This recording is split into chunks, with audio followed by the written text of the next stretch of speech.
जो आनंद के पल होते हैं वो कब निकल जाते, कितनी जल्दी बीत जाते हैं पता नहीं चलता, पर जो कष्ट के समय होते हैं वो बिताए नहीं बीतते।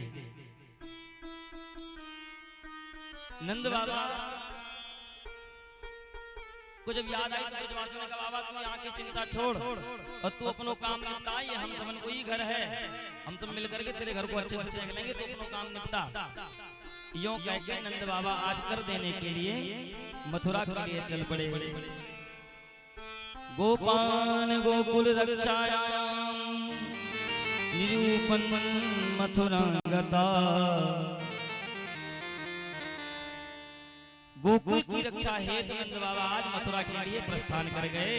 इधर नंद बाबा मथुरा गए और मथुरा से लाला की मौसी जी आ गई।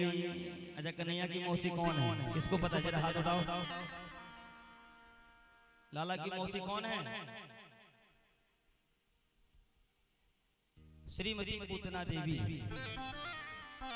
बाबा मथुरा पहुंचे, मथुरा से मौसी जी आ गई। क्यों? पूतना बड़ी खतरनाक है, बाल घातनी है, ये बच्चों को मारती है और उनका खून पी जाती है। पूतना आज वेश बदल करके नंद भवन की तरफ चल पड़ी। जैसे ही नंद गांव में प्रवेश किया तो विविध बधाइयां सब ले लेकर के जा रहे थे। नंद घर आनंद भयो।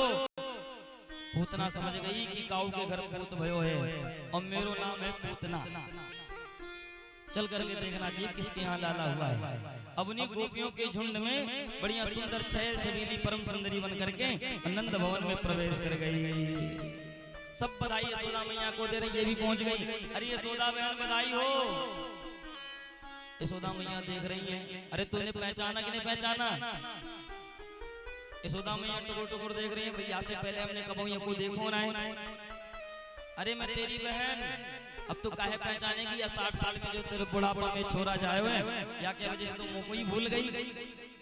यशोदा मैया सोचने लगी, भाई कौन कहाँ की बहना टपकी, यहाँ से पहले तो हमने कबो देखो ना है। फिर यशोदा मैया ने सोचा होगी कोई चचेरी फुफेरी ममेरी बहन, काऊ दूर की रिश्ते की, नहीं देखे होंगे।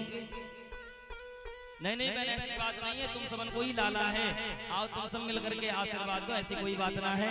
अच्छा चल तेरे से मैं बाद में बात करती हूँ, ये बता तेरा लाला कहाँ है? यशोदा मैया ने कहा तेरे पालने में लेटा हुआ है, तू जा करके वहाँ को आशीर्वाद दे करके आ, फिर तो से बैठ के मैं ढेर सारी बात करूँ। पूतना ने कहा बहन तू अपनों काम निपटा और मैं यूं गई यूं आई आशीर्वाद दे करके। जैसे ही पूतना भगवान की तरफ बढ़ी तो प्रभु ने पूतना को आते देख अपनी दोनों नेत्र बंद कर लिए। भगवान ने नेत्र क्यों बंद किए?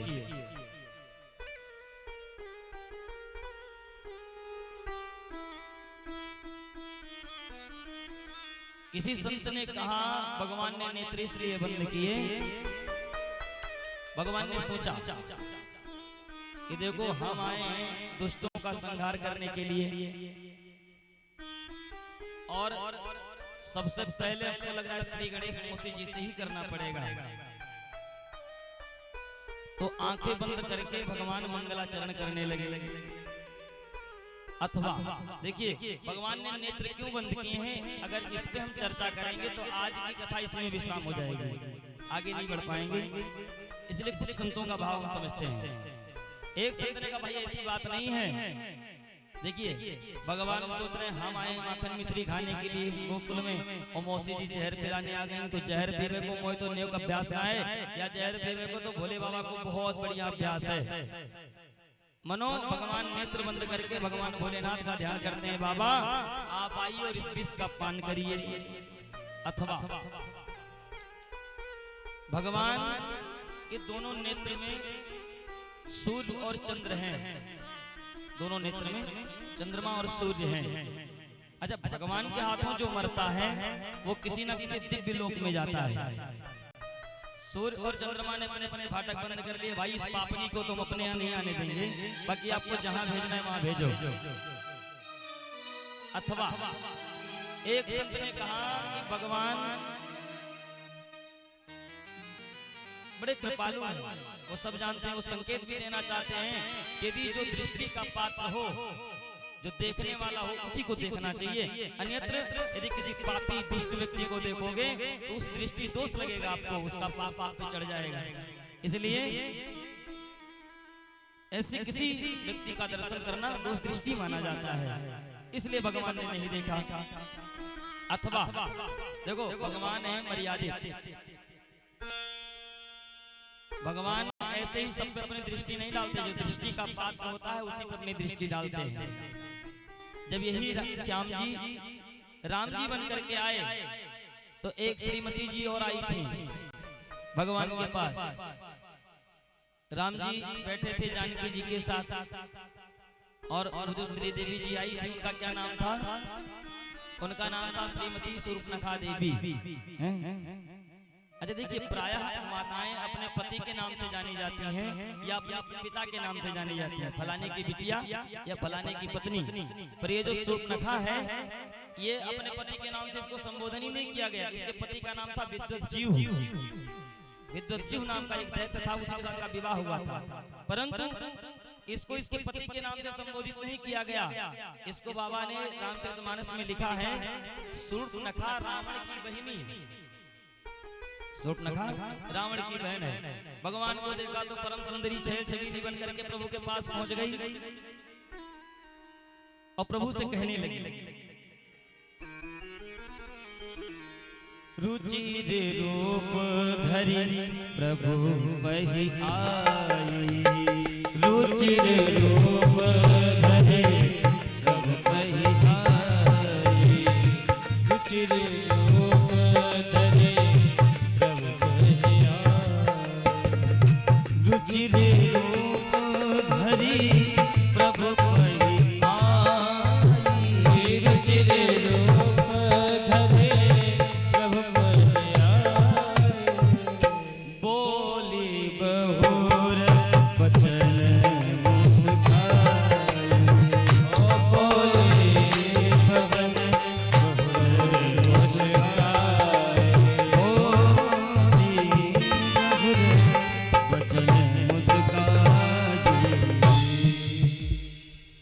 सुंदर स्वरूप बनाया और भगवान पहुंच गई। देखिए आप लोग सावधान होकर के कथा सुनोगे तभी समझ में आएगी, यहाँ से यहाँ निकल जाएगी। बोलो राधे राधे। राम जी के पास परम सुंदरी बन करके पहुंच गई। कहा प्रभु तुम सम पुरुष न मौसम नारी, यह संजोग विधि रचा बिचारी। भगवान ने ये सुंदर जोड़ी हमारी आपकी बनाई है और हमारे मन में आया तो ये प्रस्ताव मैं आपको दे रही हूँ, क्या आप मुझसे विवाह करोगे? आप थोड़े सांवले हो पर चलेगा, मन माना कछ तुम ही निहारी। मन में ऐसा विचार आया तो मैं चाहती हूँ कि मुझसे विवाह कर लो।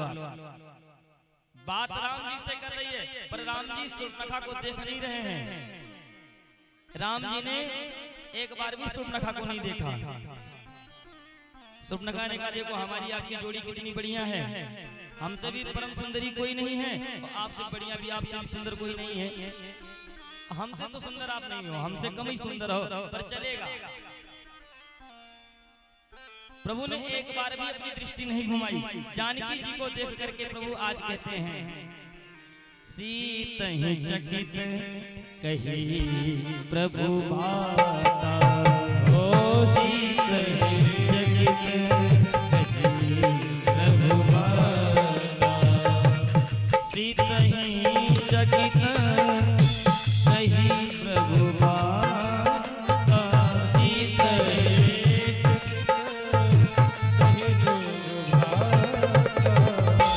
आहि कुमार मोर रघुवाता, आहि कुमार मोर रघुवाता। देखो भाई हमसे तो काम बनने वाला नहीं पर मेरा छोटा भाई है, आप उसके पास चली जाओ। प्रभु लक्ष्मण जी के पास दौड़ करके गई। लक्ष्मण जी ने कहा ये बताओ पहले नौकरानी बनना चाहती हो या महारानी? अरे मैं इतनी परम सुंदरी हूँ, मैं नौकरानी क्यों बनूंगी, मैं तो महारानी बनूंगी। अच्छा तो यदि महारानी बनना तो हमारे पास जुगाड़ नहीं लगेगा, उन्हीं के पास जाओ। वो रघुकुल शिरोमणि हैं, मर्यादा पुरुषोत्तम राम, उन्हीं के पास जाओ, वही आपका कल्याण करेंगे। राम जी के पास आई, राम जी ने फिर वापस कर दिया। उसको क्रोध आ गया कि सारी बजात की जड़ ये जो बीच में जानकी बैठी यही है। और जब जानकी की तरफ झपटने का प्रयास किया तो राम जी ने इशारा किया कि एक विदेशी महिला कहां से आ गई, इसके नाक कान काट के भगाओ इसको। और तुरंत लक्ष्मण जी ने देर न करते हुए नाक और भागना पड़ा उसको। एक बार भी प्रभु ने घूम करके नहीं देखा शूर्पणखा को। भगवान ये संकेत देना चाहते हैं कि जो दृष्टि का पात्र हो दृष्टि उसी पे डालनी चाहिए, नहीं तो दृष्टि के द्वारा जो आप देखोगे फिर उसका आपका मन ये चिंतन करेगा। यदि जो चिंतन करेगा फिर धीरे धीरे वो आपके दिन में प्रवेश करेगा और आगे चल करके वही आपकी दिनचर्या बन जाएगी, उसी में रम जाओगे। इसीलिए दोष दृष्टि बहुत हिसाब से, जो देखने का पात्र हो उसी पे दृष्टि डालनी चाहिए। अच्छा, तो प्रश्न खड़ा होता है, क्या भगवान ने किसी भी स्त्री को नहीं देखा? बोले नहीं नहीं भाई, जो भगवान की दृष्टि का पात्र है उसको प्रभु ने देखा। भगवान कहते हैं देखो भाई, मुझे छल कपट बिल्कुल पसंद नहीं है, मुझे छल कपट तो बिल्कुल पसंद ही नहीं है। निर्मल मन मन सो मोहि पावा और मोहि कपट छल छिद्र न भावा। तो शूर्पणखा छल कपट का वेश बना करके आई थी, खानदान भी इसका अच्छा नहीं, राक्षसी और नाम भी इतना बेकार शूर्पणखा। अच्छा ये बताओ, कोई अपनी बिटिया का नाम रखेगा शूर्पणखा? कोई नहीं रखेगा। तो नाम भी बेकार, काम भी बेकार और रूप भी नकली। इसलिए कहा प्रभु नकली वालों से बहुत दूर रहते हैं। भगवान ने किस पे अपनी दृष्टि डाली? जब मातंग ऋषि के आश्रम में गए और सबरी माँ से जब प्रभु की भेंट भई तो प्रभु ने पीछे से आवाज दे करके कहा, अरे परम सुंदरी। अच्छा देखो, सबरी को जो बूढ़ी हो गई है, खाल लटक गई है, पर उनको प्रभु परम सुंदरी कह करके संबोधित करते हैं। और इधर परम सुंदरी बन करके आई तो देखा तक नहीं। भगवान ये कहना चाहते हैं कि जो दृष्टि का पात्र हो उसी पे दृष्टि डालना चाहिए अथवा अपनी दृष्टि को मोड़ लेना चाहिए, अंतर हृदय में देखो। अच्छा, सबसे पहले तो ये समझो कि शूर्पणखा कहते किसको हैं? शूर्पणखा का मतलब क्या होता है? स्वरूप योर नखानी यस शूर्पणखा। अच्छा सूप देखो, सूप जो अनाज पछोरने वाला होता है, जिसके नाखून सूप के आकार के हों वही शूर्पणखा है। अच्छा वो तो शूर्पणखा मर गई, पर उनकी भतीजियों की कमी आज भी नहीं है, अनेकों मिलेंगी। नहीं भी होगा तो नकली लगवा लेंगे। तो प्रभु को कैसे लोग पसंद हैं? निर्मल मन जन सो मैं पावा। ये तन गोरा कर लेने से भगवान नहीं मिलते। अगर तन गोरा करने से मिलते तो आजकल 1500 में बहुत बढ़िया व्यवस्था बन जाती है, साफ गोरे होकर के घूमते। भगवान को चाहिए साफ सुथरे व्यक्ति। पूतना कौन है? पूतना है माया की। अब पूतना भेष बदल के भगवान के सामने पहुंची। भगवान ने सोचा ये है मायापति, माया बनकर के माया की आई है और हम हैं मायापति। बोलो जय सिया राम। भगवान कहते हैं ये माया से बनकर के आई है, ये है माया और हम हैं मायापति। सामने खड़ी है मायावती और हम हैं मायापति। अगर कहीं नेत्र खोले तो इसकी माया का उजागर हो जाएगा, हमारे घर का जो उत्सव है वो किरकिरा हो जाएगा। इसलिए प्रभु ने अपने दोनों नेत्र बंद कर दिए। अब भगवान को सोते हुए देखा तो पूतना समझ गई इससे बढ़िया मौका नहीं मिलेगा और प्रभु को पालने से उठाया, अपना स्तनपान कराना प्रारंभ कर दिया। प्रभु ने सबसे पहले पूतना के विष का पान किया, फिर उसके दुग्ध का पान किया और जब विष और दुग्ध दोनों खत्म हुए तो पूतना के प्राणों को प्रभु ने पीना प्रारंभ कर दिया। अंत में अपने असली रूप में आ गई और कन्हैया को लेकर के भगी। छोड़ छोड़ मुंच मुंच कन्हैया, मुझे छोड़ दे मुझे। भगवान ने कहा मौसी यही तो मैंने सीखा नहीं। पहली बात तो मैं कहूँ को पकड़ो ना, फिर पकड़ दो तो पार लगा के ही छोड़ता हूँ। लेकर के आकाश में गई। प्रभु ने दूध और विष के साथ पूतना के प्राणों को जब खींच लिया तो प्राण जाने के बाद पूतना इसी धरती पर आकर के धड़ाम से गिरी। जोर की आवाज बनी, जोर की आवाज बनी। सब जो नाच गाना हो रहा था सब बंद। यशोदा मैया ने कहा भूकंप तो आया नहीं, कोई हवा बयार चली नहीं, पर ये आवाज कैसी? दौड़ करके पालने की तरफ गई तो पालने से लालना गायब। मैया यशोदा चिल्लाई कहाँ गया मेरा कन्हई? ब्रजवासी दौड़ करके सब बाहर आए तो देखा क्या कि विशाल काय पूतना मरी हुई पड़ी है और उसके वक्षस्थलों पर प्रभु बैठ करके खेल रहे हैं। यशोदा मैया दौड़ करके पहुंची।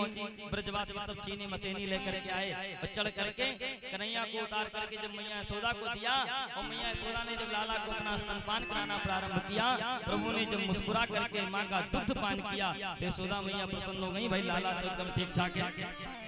पर ये कैसे मर गई? अब ब्रजवासी सब आपस में चर्चा करते हैं, भाई ये पूतना मरी तो मरी कैसे। एक ब्रजवासी ने कहा भाई मोय तो पता है, वो तो बताऊं, बता कैसे मरी। अब मोय तो लग रहा है यानी लाला को उठायो, जैसे ही भगी से जोर की ठक्कर लगी, धिम में गिर के मर गई।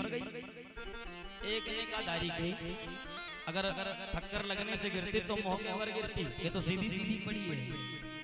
अब सब अपना अपना दिमाग लगा रहे कि कैसे मरी। उधर से नंद बाबा आ गए मथुरा से, ब्रजवासियों ने पूरी हाल सुना डाली, बाबा ऐसा ऐसा हुआ। पर ये समझ में नहीं आ रहा कि पूतना मरी तो कैसे मरी। नंद बाबा ने कहा भाई कुछ भी हो पर मेरो मित्र वसुदेव पक्को ज्योतिषी है। जैसे ही मैं मथुरा गयो वहां पे मेरे मित्र वसुदेव से मेरी भेंट भई, मैंने पहले ही बता दी नंद जल्दी से अपने गांव पहुंच, तेरे गोकुल में बहुत भारी संकट आवे वालो है। जैसे मैंने मुझे बताई सारे सगरे काम छोड़ करके सीधा हम इधर ही के चले आए। पूरे रास्ते भजन की माला सटकाई, हे प्रभु मेरे लाला की रक्षा करियो, हे नाथ मेरे लाला की रक्षा करियो। तो ऐसा लगे कि वह भगवान ने कछु विशेष कृपा करके या पूतना में एक ही मुख धमोकरा धर दियो या पूतना मर गई। अब ब्रजवासी कहते हैं बाबा तभी तो हम कहें या पूतना मरी तो मरी कैसे। अब समझ में आ गई बात, सब तेरे भजन को ही चमत्कार है। अच्छा किसी को नहीं लगे कि 6 दिन के बालक ने पूतना को मार दिया, कोई भी विश्वास ना करे। अच्छा बाबा ये तो मरना था तो मर गई, पर हमारे गोकुल और मथुरा का रास्ता बिल्कुल बंद कर दिया। अब कुछ उपाय बताओ क्या किया जाए। बाबा ने कहा जाओ सब अपने अपने घर से बढ़िया पड़वा हथौड़ी लेकर के आओ, उसको काट पीट के जो भी वृक्ष इसके नीचे टूटे हैं इसके ऊपर डाल के आग लगा दो। ब्रजवासियों ने ऐसा ही किया, आग लगाया तो पूरा ब्रजमंडल महक गया, वातावरण बदल गया। परीक्षित जी चौंक गए। महाराज ये बताइए अभी तक आपने कहा कि पूतना बाल घातनी थी, बच्चों को मारती थी, राक्षसी थी, तो उसकी चिता में आग लगाने के बाद सुगंध कहां से ऐसे आ गई। सुखदेव जी कहते हैं राजन कौन कहेगा कि पूतना पापनी थी।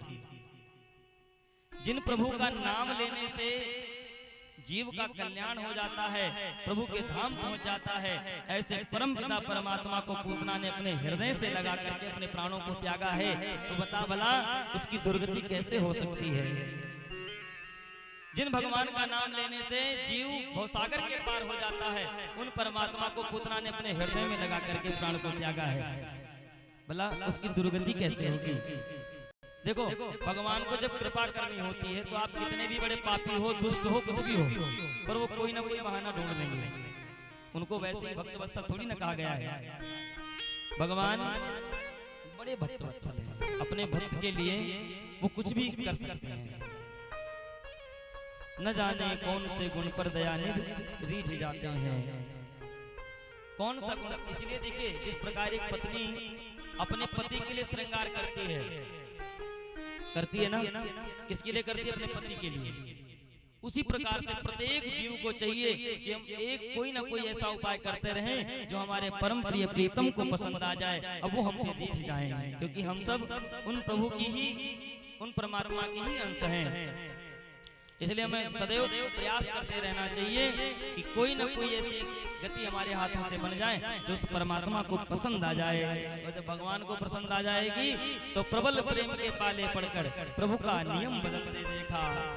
भगवान का अपमान हो जाए चलेगा, पर यदि भगवान के भक्त का अपमान हो गया तो ये भगवान कभी बर्दाश्त नहीं करते।